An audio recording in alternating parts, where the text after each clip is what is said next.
ذی الحج کے اس پہلے عشرے سے 10 سے لے کر 12 تاریخ تک 10، 11، 12 یہ 3 دن قربانی کے ایام ہیں۔ ان قربانی کے ایام سے پہلے اور قربانی کے ایام کے بعد اللہ تبارک و تعالیٰ کی طرف سے ایک عجیب اور عظیم تحفہ مسلمانوں کو دیا گیا جس کا نام ہے تکبیرات تشریق۔ 9 ذی الحج کی فجر سے لے کر 13 ذی الحج کی عصر تک یہ اپنے اپنے وقت کے مطابق، اپنے اپنے علاقے کے مطابق جو بھی دن آ جائے، جو بھی موقع آ جائے، اس کے بعد جب بھی کبھی آنے والا وقت اور اپنے آنے والے حالات و واقعات ہوں، اس کے مطابق اس بات کا اندازہ لگایا جا سکتا ہے کہ 9ویں کی فجر سے لے کر 13 کی عصر تک ایک تکبیر ادا کرنی ہے جو ہر مرد و عورت پر ایک مرتبہ ادا کرنا واجب ہے۔ اس کو تکبیر تشریق کہا جاتا ہے۔ اللہ اکبر، لا الہ الا اللہ، واللہ اکبر، اللہ اکبر وللہ الحمد۔ یہ تکبیر تشریق دراصل عشق اور محبت کا ایک ترانہ ہے۔ اس میں پورا ایک فلسفہ، پوری ایک تاریخ موجود اور محفوظ ہے۔ کتاب بحر الرائق کے اندر اس تمام تر جملوں کی ایک ترتیب تفصیل کے ساتھ ذکر کی گئی کہ وہ عجیب و غریب وقت کے جب تاریخ تھرا اٹھی تھی، لوگ حیران تھے اور فرشتے اس وقت میں انگشت بدنداں تھے۔ زمین و آسمان کے تمام فرشتے اور ملائکہ حیرانگی کے عالم میں کھڑے تھے کہ مولا کریم یہ کیا معاملہ ہے کہ ایک باپ اپنے بیٹے کو ذبح کر رہا ہے۔ فلما اسلما وتلہ للجبین، وہ کیا وقت تھا کہ جب باپ اور بیٹا دونوں اللہ کی دربار میں فرما برداری کے لیے جھک گئے اور باپ نے پیشانی کے بل بیٹے کو زمین پر لٹا دیا۔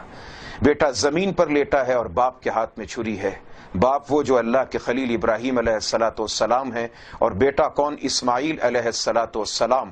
اسماعیل کا معنی ہی ہوتا ہے وہ دعا، وہ صدا، وہ ندا کہ جس کو اللہ نے سنا اور سن کے پکار کو اللہ نے قبول فرما لیا۔ بڑھاپے میں اللہ کریم نے اپنے خلیل کو اسماعیل جیسا فرزند عطا فرمایا۔ ابراہیم علیہ السلام اس بیٹے سے فرماتے ہیں کہ بیٹا میں نے خواب میں دیکھا ہے کہ تجھ کو ذبح کر رہا ہوں، تیری کیا رائے ہے؟ بیٹے نے کہا کہ ابا جان آپ اپنے کام کو کر گزریے، اللہ نے جو کہا ہے انشاءاللہ آپ مجھے صبر کرنے والوں میں سے پائیں گے۔ ابراہیم علیہ السلام اپنے فرزند کو جب زمین پر لٹاتے ہیں، قرآن کہتا ہے وَتَلَّهُ لِلْجَبِينِ، پیشانی کے بل لٹایا جیسے آدمی سجدہ ریز ہوتا ہے۔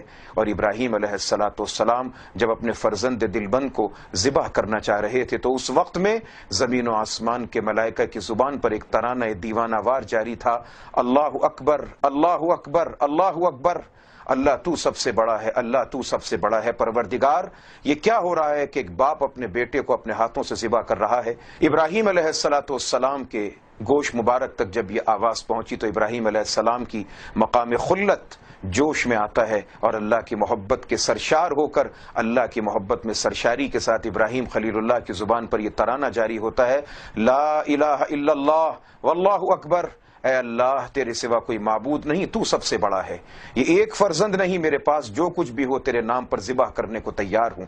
وہ چھوٹا شہزادہ اسماعیل علیہ السلام جن کی خصوصیات میں سے ایک اہم ترین خصوصیت یہ ہے کہ اسماعیل وہ ہیں جو ہمارے رسول اکرم سرور دو عالم صلی اللہ علیہ وسلم کے جد امجد ہیں۔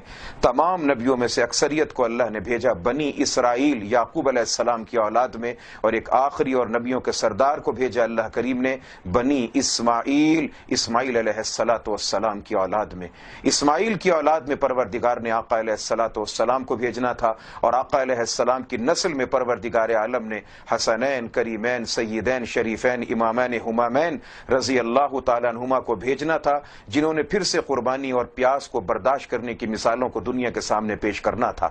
ابراہیم علیہ السلام کی زبان پر دیوانہ وار یہ الفاظ آتے ہیں، لا الہ الا اللہ واللہ اکبر۔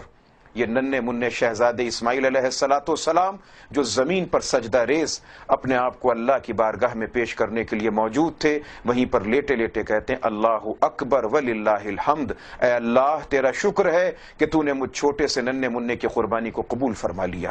محترم سامعین و حاضرین و ناظرین، وہ ندا، وہ صدا، وہ پکار جو فرشتوں سے شروع ہوتی ہے، فرشتے حیرانگی کے عالم میں کہتے ہیں اللہ اکبر، اللہ اکبر۔